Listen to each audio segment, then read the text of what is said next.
The history of the Knights of Columbus begins with its founding in 1882 by Father Michael J. McGivney at St. Mary's Parish in New Haven, Connecticut. The Knights of Columbus was initially a mutual benefit society for a membership of practicing male Catholics. Today, it advocates for Catholic causes and provides a range of philanthropic and support services to Catholic institutions worldwide. It is also one of the world's largest insurance companies and operates the Shrine to Pope John Paul II in Washington, D.C.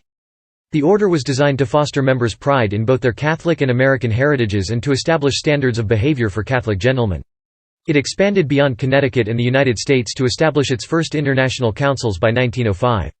The organization provided relief to soldiers in wars throughout the 20th century and fought anti-Catholic and racial prejudice. Its substantial membership and financial resources have enabled it to exercise considerable influence within the Catholic Church and to promote Catholic views in social and political discourse. Early history. Founding Michael J. McGivney, an American Catholic priest, founded the Knights of Columbus in New Haven, Connecticut. He gathered a group of men from St. Mary's Parish for an organizational meeting on October 2, 1881. It was incorporated on March 29, 1882.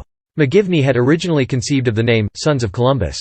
James T. Mullen, who later led the organization, coined the name, Knights of Columbus, which expressed the ritualistic nature of the new organization and drew from positive historical associations. The order was intended to be a mutual benefit society. As a parish priest in an immigrant community, McGivney saw what could happen to a family when the main income earner died. This was before most government support programs were established. He wanted to provide insurance to care for the widows and orphans left behind. In his own life, he temporarily had to suspend his seminary studies to care for his family after his father died. Because of religious and ethnic discrimination, Roman Catholics in the late 19th century were regularly excluded from labor unions, popular fraternal organizations, and other organized groups that provided such social services. Papal encyclicals issued by the Holy See also prohibited Catholics from participating as lodge members within Freemasonry. McGivney intended to create an alternative organization. He also believed that Catholicism and fraternalism were compatible and wanted to found a society to encourage men to be proud of their American Catholic heritage. Fraternal organizations, which combined social aspects and ritual, were especially flourishing during the latter third of the 19th century, the so-called «Golden Age of Fraternalism». New Haven's Irish Catholic men of the era could have joined one of many other organizations, and Catholics of other ethnicities had additional options. McGivney traveled to Boston to examine the Massachusetts Catholic Order of Foresters and to Brooklyn, New York to learn about the recently established Catholic Benevolent League, both of which offered insurance benefits. He found the latter to be lacking the excitement he thought was needed if his organization were to compete with the secret societies of the day. He explored establishing a New Haven Court of the Foresters, but the group's charter in Massachusetts limited them to operating within that commonwealth. McGivney's Committee of St. Mary's Parishioners decided to form a new club.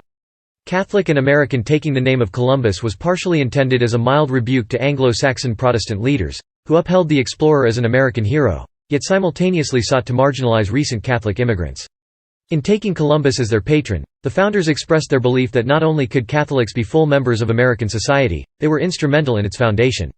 Of the first 28 members of the First Council, 16 were born in Ireland. A majority of the first generation of Knights across the order were immigrants.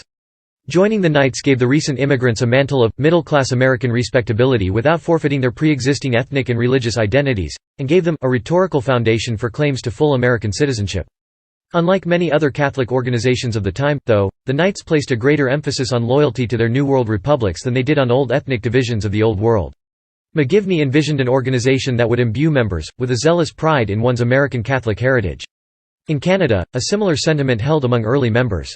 The model of Christian knighthood promoted by the order provided Catholic men with a positive interpretation of the separation they would have experienced relative to the Protestant-dominated social and political context in New Haven.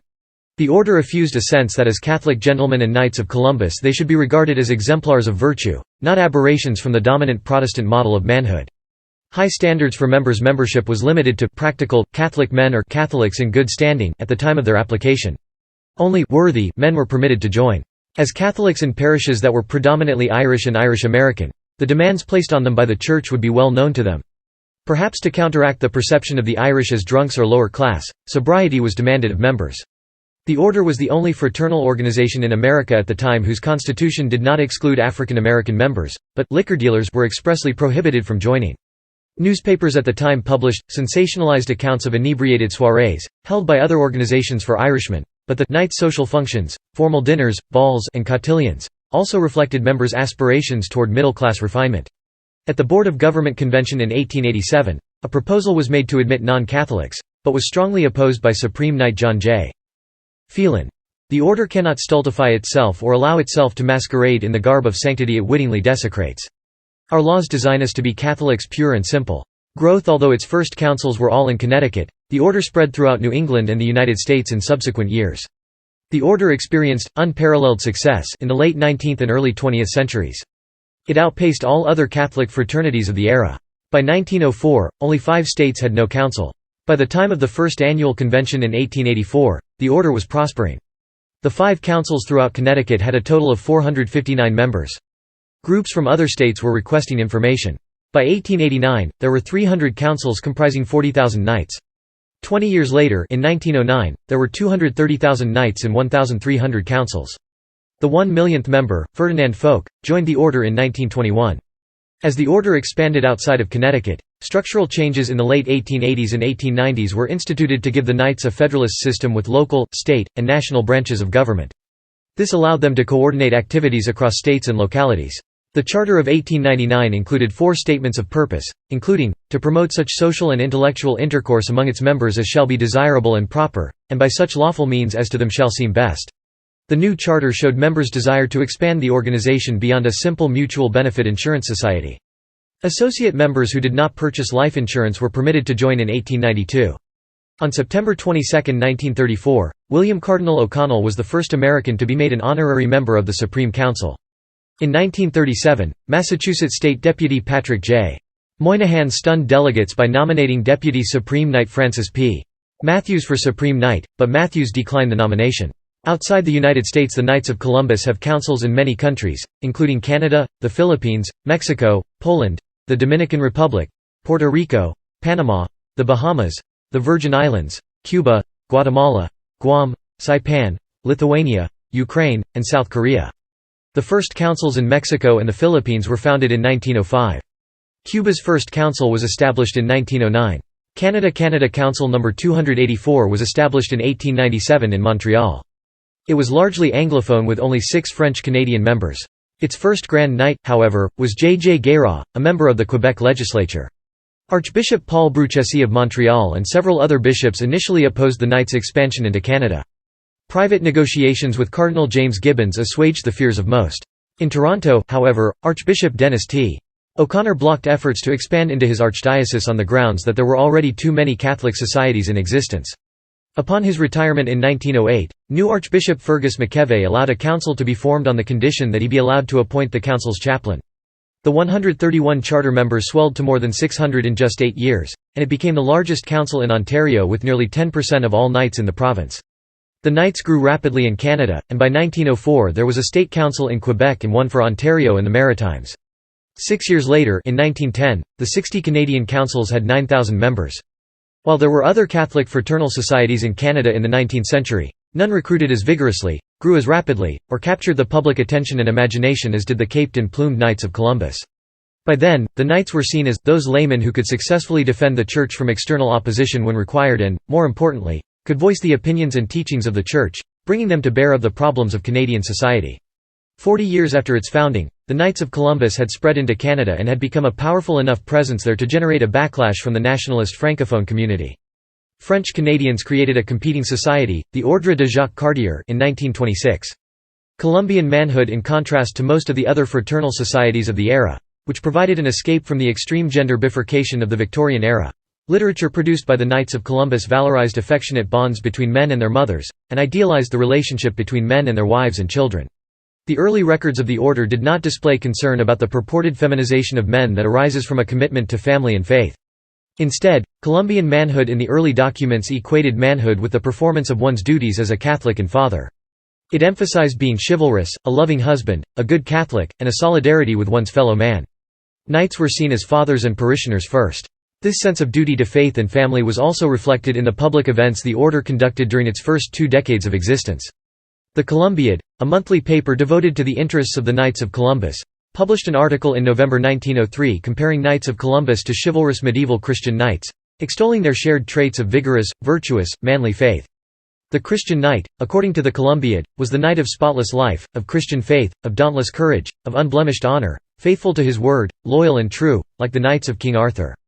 Both had manly virtue, valor, humanity, courtesy, justice and honor, and both were called to rescue the helpless from captivity, to protect the orphans and widows, and assist the sick and poor. Knighthood, in the Colombian model, valorized individual self-sacrifice for greater social welfare. It gave members an aristocracy of character.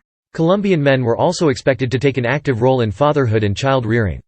The Columbiad affirmed the role and duty of the father, encouraging men to show affection and to assist their children intelligently and sympathetically to overcome faults and character flaws.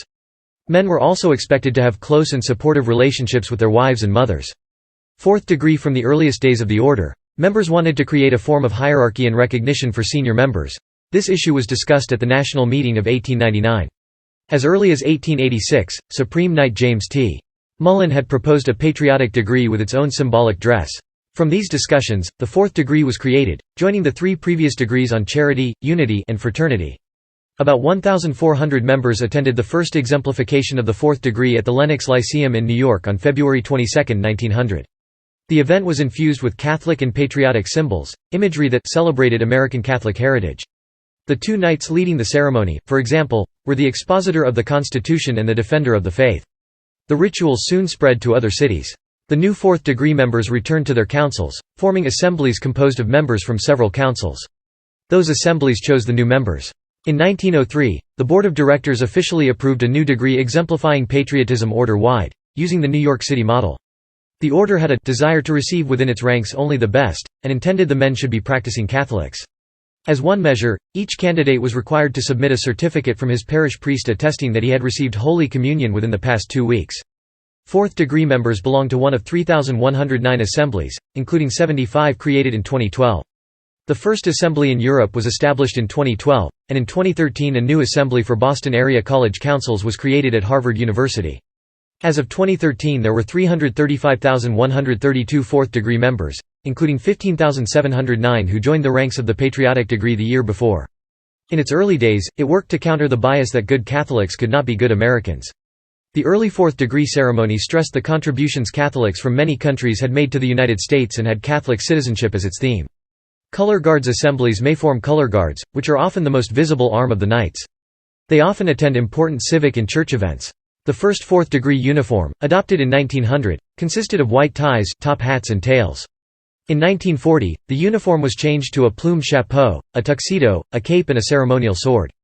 With the 1940 uniform, the Supreme Master wore a dark blue cape and chapeau. A Vice Supreme Master wore a light blue cape and chapeau. A Master wore a gold cape and chapeau. A District Marshal wore a green cape and chapeau. A Faithful Navigator wore a white cape and chapeau. An Assembly Commander wore a purple cape and chapeau, and Color Corps members wore red capes and white chapeaus. In 2017, the uniform was modernized to consist of a blue blazer, an official Knights of Columbus tie, and a beret, all of which are embossed with the fourth degree emblem. Members also wear a white shirt and dark gray slacks. The ceremonial sword was retained. War efforts. Cristero War. Following the Mexican Revolution, the new government began persecuting the Church.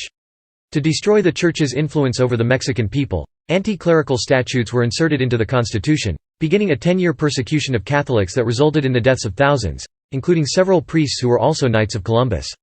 Leaders of the order began speaking out against the Mexican government. Columbia, the official magazine of the Knights, published articles critical of the regime. After the November 1926 cover of Columbia portrayed Knights carrying a banner of liberty and warning of the Red Peril of Mexico, the Mexican legislature banned both the order and the magazine throughout the country. In 1926, a delegation of Supreme Council officers met with President Calvin Coolidge to share with him their concerns about the persecution of Catholics in Mexico. The order subsequently launched a $1 million campaign to educate Americans about the attacks on Catholics and the Church in the Cristero War. The organization produced pamphlets in English and Spanish denouncing the anti-clerical Mexican government and its policies. So much printed material was smuggled into Mexico that the government directed border guards be aware of women bringing Catholic propaganda into the country hidden in their clothes. 25 martyrs from the conflict would eventually be canonized, including 6 knights. Supreme Treasurer Daniel J. Callahan, a well-known civic leader in Washington, convinced Senator William E. Borah to launch an investigation in 1935 into human rights violations in Mexico. The order was praised for their efforts by Pope Pius XI in his encyclical, Iniquis Afflictisque. World War I to prove that good Catholics could also be good Americans, and to mitigate some of the American anti-Catholicism prevalent in the United States at the time. The Knights supported both the war effort and the troops during World War I. Thousands of Knights served in the American Expeditionary Forces, including William T. Fitzsimmons, considered the first American officer killed in the war. On April 14, 1917, soon after the United States entered the war, the Board of Directors passed a resolution calling for the active cooperation and patriotic zeal of 400,000 members of the order in this country to our republic and its law, pledge their continued and unconditional support to the President and Congress of the nation, in their determination to protect its honor and its ideals of humanity and right. Supreme Knight James A. Flaherty proposed to U.S. President Woodrow Wilson that the order establish soldiers' welfare centers in the U.S. and abroad. The organization already had experience, having provided similar services to troops encamped on the Mexican border during Pershing's expedition of 1916. Staff and chaplains were sent to every army camp and cantonment. With the slogan, "Everyone welcome, everything free," the huts became recreation service centers for doughboys regardless of race or religion. They were staffed by secretaries, commonly referred to as Caseys, who were generally men above the age of military service. The centers provided basic amenities not readily available, such as stationery, hot baths, and religious services. One well-known Casey was Major League Baseball player Johnny Evers of Tinker to Evers to Chance, who traveled to France as a member of the Knights of Columbus to organize baseball games for the troops. A total of 260 buildings were erected and 1,134 secretaries, of which 1,075 were overseas, staffed them. In Europe, headquarters were established in London and Paris. The order continued this work until November 1919, at which point the effort was taken over by the federal government. To pay for these huts and their staff, the order instituted a per capita tax on the membership to raise $1 million. Local councils undertook their own fundraising drives, which resulted in an additional $14 million to support the effort. In 1918, just before the war ended, the Knights and other organizations undertook another effort to raise funds to support the welfare of the men fighting abroad. The amount apportioned to the Order and the National Catholic War Council totaled $30 million which, when combined with earlier efforts, funded efforts to support troops both in the United States and overseas. After the war, the Knights became involved in education, occupational training, and employment programs for the returning troops. As a result of their efforts during the war, the Order was infused with the self-confidence that it could respond with organizational skill and with social and political power to any need of church and society. In this sense, the K. of C. reflected the passage of American Catholicism from an immigrant church to a well-established and respected religious denomination which had proven its patriotic loyalty in the acid test of the Great War. The Knights used the legitimacy their war efforts and government partnership provided them to attract millions of new members. In Canada, the Order's charity work, a fusion of Catholicism and Canadian identity among Catholic laymen, but signaled significant changes in Protestant Toronto's acceptance of English-speaking Catholics as loyal citizens.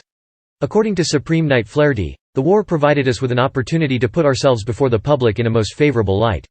Since this time they have been a leading American association." In fact, the Knights' efforts attracted so much positive publicity that anti-Catholics and opponents of the Order began to complain. After the war, the Knights built a series of playgrounds in Rome for the children of that city, overseen by past Supreme Knight Edward L. Hearn. The work was eventually put to a halt by Benito Mussolini as he wanted the allegiance of the Italian youth for the Fascist Party. World War II. Shortly after the United States entered World War II, the Order established a War Activities Committee to keep track of all activities undertaken during the war. They also, in January 1943, established a Peace Program Committee to develop a program for shaping and educating public opinion to the end that Catholic principles and Catholic philosophy will be properly represented at the peace table at the conclusion of the present war. The committee conferred with scholars, theologians, philosophers, and sociologists and proposed a program adopted at the 1943 Supreme Convention. Canadian Knights. Less than 2 weeks after the outbreak of World War II, on September 13, 1939, Canadian Supreme Director Claude Brown wired each Canadian state deputy to inform them of his plans to establish a welfare program comparable to the huts, sponsored by the Order during World War I. The Canadian government accepted his proposal by the end of October, and formed a unified organization including the Knights, the YMCA, the Salvation Army, and the Canadian Legion. Between December 1939 and April 1940, the Canadian Knights raised almost $230,000, an extraordinary amount considering the fact that there were relatively few Knights in Canada. In large cities, recreation centers were established, and morale programs were run in a number of training camps. Hostels were established for servicemen on furloughs, first in Canada, then England, and eventually across Europe. Sporting events were organized, musical and comedy shows were produced, and even academic courses and a library were provided. Recognizing the danger the volunteers who staffed these camps were undertaking, the Canadian government gave them a stipend equal to that of a captain in the Canadian Army and made them eligible for retirement and disability pay. F. O'Neill, who ran the Knights Recreation Center in Hong Kong, was captured by the Japanese and was made a prisoner of war. 6 volunteers, including Brown, died during the war. Canadian Knights, and not the government, provided supplies for Catholic chaplains. Bishop Charles Leo Nelligan of the Military Ordinariate of Canada wrote that in Canada the Knights of Columbus Canadian Army huts stretch like a golden chain from coast to coast, connecting up all-out military camps and a large number of our newly established training centres. In each and every one of them is to be found a genial and capable staff, always ready and anxious to serve the troops. Supreme Knight Francis Matthews expressed a feeling of pride, on behalf of the entire order at the Canadian Knights' efforts, and membership in Canada more than doubled between 1939 and 1947.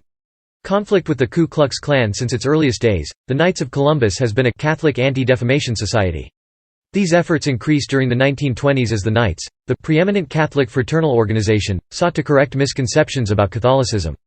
Not long after the establishment of the Fourth Degree, during the nadir of American race relations, a bogus oath was circulated claiming that Fourth-degree Knights swore to exterminate Freemasons and Protestants. In addition, they purportedly were prepared to flay, burn alive, boil, kill, and otherwise torture anyone, including women and children, when called upon to do so by church authorities. It is a strange paradox, according to some commentators, that the degree devoted to patriotism should be accused of anti-Americanism. The «bogus oath» was based on a previous oath falsely attributed to the Jesuits more than 3 centuries earlier. The Ku Klux Klan, which was growing into a newly powerful force through the 1920s, spread the bogus oath far and wide as part of their contemporary campaign against Catholics. During the 1928 presidential election, the Klan printed and distributed 1 million copies of the oath in an effort to defeat Catholic Democratic candidate Al Smith. Thomas S. Butler, U.S. Representative from Pennsylvania, read it into the congressional record. The bogus oath was refuted by the Committee of Public Information, a propaganda agency of the U.S. government established during World War I. Misunderstanding Catholicism, the Klan alleged that Knights were only loyal to the Pope and that they advocated the overthrow of the United States government. Across the country, local, state, and the Supreme Councils offered rewards to anyone who could prove that the widely circulated oath was authentic. No one could, but that did not stop the Klan from continuing to publish and distribute copies. Numerous state councils and the Supreme Council believed that this violent wave of religious prejudice was actuated by mercenary motives. They believed publication would stop if the KKK were assessed fines or punished by jail time assessed. They began suing distributors for libel. The KKK ended its publication of the false oath. As the order did not wish to appear motivated by a vengeful spirit, it asked for leniency from judges when sentencing offenders. To help combat this misconception, the KFC submitted the actual oath of fourth-degree members for examination by various groups of prominent non-Catholic men around the country. Many made public declarations attesting to the loyalty and patriotism of the Knights. After examining the true oath, a committee of high-ranking California Freemasons, a group identified as a target in the bogus oath, declared in 1914, "The ceremonial of the order teaches a high and noble patriotism, instills a love of country, inculcates a reverence of civic duty and holds up the Constitution of our country as the richest and most precious possession of a Knight of the Order." In Muncie, Indiana, a local council organized a march of 750 people to protest the KKK. Pierce v. Society of Sisters. After World War I, many native-born Americans had a revival of concerns about assimilation of immigrants and worries about foreign values. They wanted public schools to teach children to be American. Numerous states drafted laws designed to use schools to promote a common American culture, and in 1922, the voters of Oregon passed the Oregon Compulsory Education Act. The law was primarily aimed at eliminating parochial schools, including Catholic schools. It was promoted by groups such as the Knights of Pythias, the Federation of Patriotic Societies, the Oregon Good Government League, the Orange Order, and the Ku Klux Klan. The Compulsory Education Act required almost all children in Oregon between 8 and 16 years of age to attend public school by 1926. Roger Nash Baldwin, an associate director of the ACLU and a personal friend of then Supreme Advocate and future Supreme Knight Luke E. Hart, offered to join forces with the order to challenge the law. The Knights of Columbus pledged an immediate $10,000 to fight the law and any additional funds necessary to defeat it. The case became known as Pierce v. Society of Sisters, a seminal United States Supreme Court decision that significantly expanded coverage of the Due Process Clause in the 14th Amendment. In a unanimous decision, the court held that the act was unconstitutional and that parents, not the state, had the authority to educate children as they thought best. It upheld the religious freedom of parents to educate their children in religious schools. Racial integration in the U.S. To combat the animus targeted at racial and religious minorities, including Catholics, the order formed a historical commission which published a series of books on their contributions, among other activities. The Knights of Columbus Racial Contribution series of books included 3 titles: The Gift of Black Folk, by W.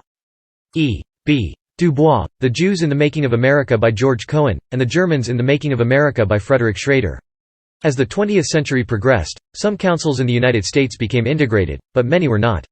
Given the history of slavery and early development in the U.S., most African Americans were Protestant. But many in former French or Spanish territories had grown up Catholic. Church officials and organizations encouraged integration. By the end of the 1950s, Supreme Knight Luke E. Hart was actively encouraging councils to accept black candidates. In 1963, Hart attended a special meeting at the White House hosted by President John F.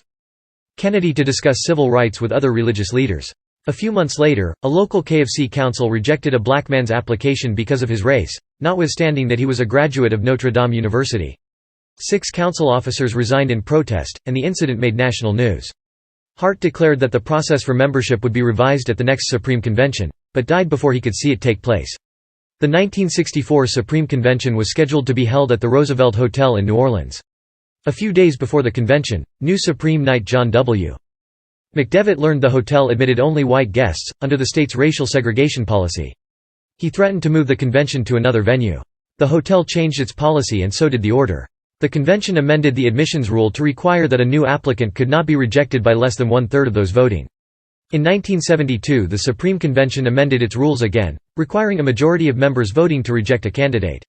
Recent history. According to Massimo Fagioli, the Knights of Columbus are an extreme version of a post-Vatican II phenomenon, the rise of discrete lay groups that have become centers of power themselves. In 1959, Fidel Castro sent an aide to represent him at a fourth-degree banquet in honor of the Golden Jubilee of the order's entry into Cuba. Supreme Knight Luke E. Hart attended a banquet in the Cuban Prime Minister's honor in April of that year sponsored by the Overseas Press Club. He later sent him a letter expressing regret that they were not able to meet in person. Hart visited President and fellow Knight John F. Kennedy at the White House on Columbus Day, 1961. Hart presented Kennedy with a poster of the American flag with the story of how the order got the words, "Under God," inserted in the Pledge of Allegiance. The order opened a new headquarters in New Haven in 1969. The 323-story building took 2 years to construct, including 40 days to pour the concrete for the elevator well. Construction cost less than $10 million. At the time it was the tallest building in the city, but as of 2018 it was the 3rd tallest. The ribbon cutting took place during the 87th Supreme Convention where Governor John N. Dempsey and Hartford Archbishop John F. Whalen each spoke and Apostolic Delegate Luigi Raimondi gave a blessing. The architect for the building, which broke ground in 1967, was Kevin Roche. The order's headquarters had been housed, at various times, in 5 other buildings. The first was in the law offices of Driscoll and Asher next to City Hall across from New Haven Green. In each autumn since 1966, the Supreme Council has hosted a college council conference at their headquarters in New Haven, Connecticut. The first convention was held at Boston College. As of 2018, there are more than 300 college councils. As the order and its charitable works grew, so did its prominence within the Church. The Supreme Board of Directors was invited to hold their April meeting at the Vatican in 1978, and the board and their wives were received by Pope Paul VI. Pope John Paul I's first audience with a layman was with Supreme Knight Dachant, and Pope John Paul II met with Dachant 3 days after his installation. Pope John Paul II traveled to the Dominican Republic and Mexico in 1978, and Dachant was invited to attend and welcome the Pope to the Americas. It was also while there that Dachant was invited to establish the order in the Dominican Republic. During the Pope's 1979 visit to the United States, the Supreme Officers and Board were the only lay organization to receive an audience. In 1997, the cause for McGivney's canonization was opened in the Archdiocese of Hartford. It was placed before the Congregation for the Causes of Saints in 2000. The Father Michael J. McGivney Guild was formed in 1997 to promote his cause, and it currently has more than 140,000 members. Membership in the Knights of Columbus does not automatically make one a member of the Guild, nor is membership restricted to Knights. Members must elect to join. On March 15, 2008, Pope Benedict XVI approved a decree recognizing McGivney's heroic virtue, significantly advancing the priest's process toward sainthood. McGivney may now be referred to as the Venerable Servant of God. If the cause is successful, he would be the first priest born in the United States to be canonized as a saint. The Knights of Columbus were among the groups that welcomed Pope Benedict XVI on the South Lawn of the White House on April 16, 2008. The Pontiff's 81st birthday. During his visit to the U.S. in March 2016, the Knights of Columbus delivered to Secretary of State John Kerry a 280-page report entitled Genocide Against Christians in the Middle East, which led to the State Department's declaration that ISIS's systematic massacre of Christians in the Middle East had reached genocidal proportions. A new military overseas Europe special district for the fourth degree was established in 2013.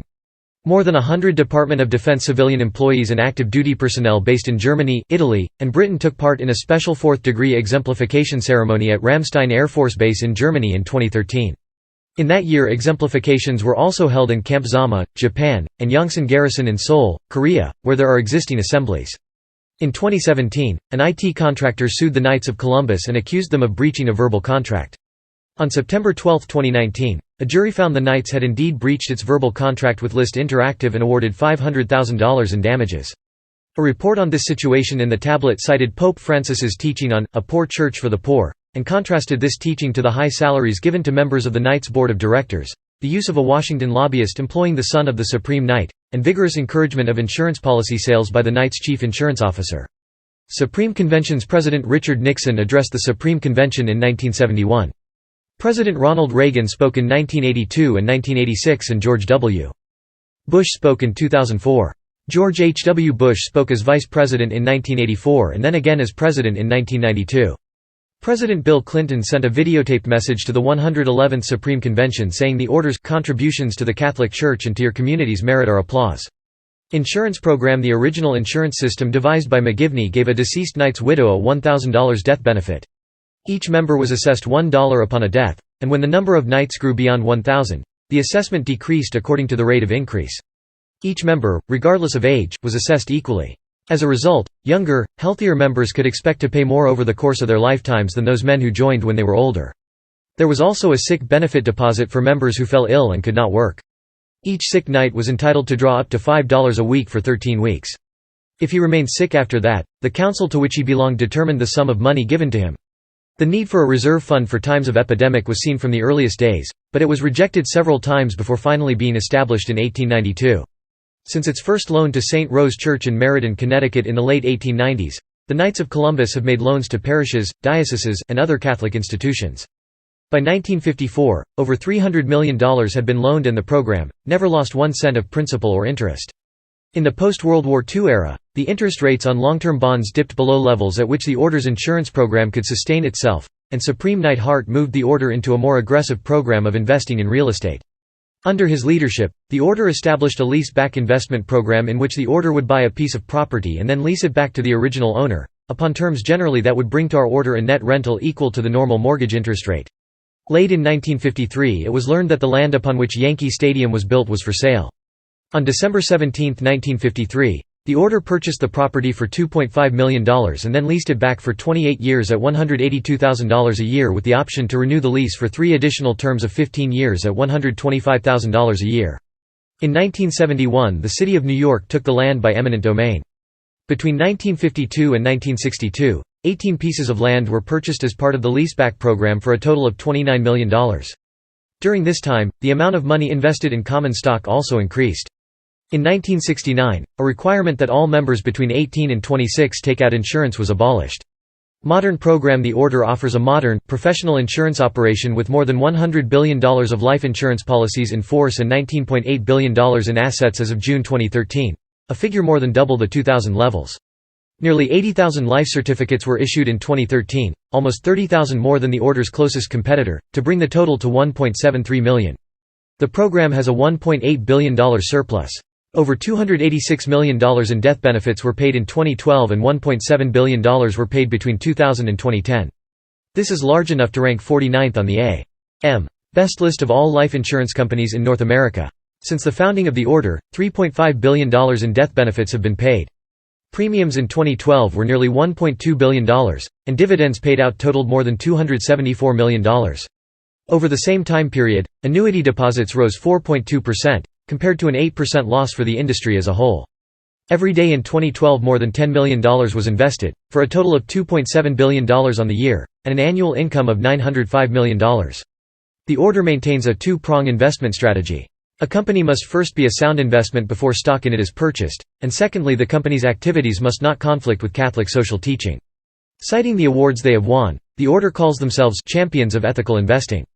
The Order also provides mortgages to dioceses, parishes, schools, hospitals, seminaries, and religious orders at very competitive rates through its church loan program. The profits are used to pay life insurance claims. An average of $20 million in loans are made each year, with an average loan totaling $1.8 million. By 1954, over $300 million had been loaned and the program never lost 1 cent of principal or interest. Over $500 million had been loaned by 2008. Products include permanent and term life insurance, as well as annuities, long-term care insurance, and disability insurance. The insurance program is not a separate business offered by the order to others but is exclusively for the benefit of members and their families. According to the Fortune 1000 list, the Knights of Columbus ranked 880 in total revenue in 2017 and, with more than 1,500 agents, was 925th in size in 2015. All agents are members of the order. The order's insurance program is the most highly rated program in North America. For 40 consecutive years, the order has received A.M. Best's highest rating, A++. Additionally, the order is certified by the Insurance Marketplace Standards Association for ethical sales practices. Standard & Poor's downgraded the insurance program's financial strength credit rating from AAA to AA+ in August 2011 not due to the order's financial strength, but due to its lowering of the long-term sovereign credit rating of the United States to AA+. Additionally, the insurance program has a low 3.5% lapse rate of the 1.9 million members and their families who are insured. Awards. The order sponsors a number of international awards. The first, the Gaudium et Spes Award, is named after the document from the Second Vatican Council, and is the highest honor bestowed by the order. It is awarded only in special circumstances and only to individuals of exceptional merit, and comes with an honorarium of $100,000. Since its institution in 1992, it has been awarded only 12 times. The second highest international award, also given only when merited, is the Caritas Award. Named for the theological virtue alternatively translated as either charity or love, it recognizes extraordinary works of charity and service. The order established the Grand Cross of the Knights of Columbus, but awarded it only to Cristobal Colón y de la Cerda, Duke of Veragua and descendant of Columbus, when he visited the U.S. in 1893. Supreme Conventions. The Knights of Columbus invites the head of state of every country in which they operate to the annual Supreme Convention. In 1971, President Richard Nixon gave the keynote address at the state's dinner. Secretary of Transportation and Knight John Volpe had arranged this first appearance of a U.S. president at a Supreme Council gathering. President Ronald Reagan spoke at the Centennial Convention in 1982. Reagan presented the order with a President's Volunteer Action Award at the White House in 1984. President George H.W. Bush appeared in 1992. President Bill Clinton sent a written message while he was in office, and President George W. Bush sent videotaped messages before he attended in person at the 2004 convention. President Barack Obama also sent written messages during his term in office.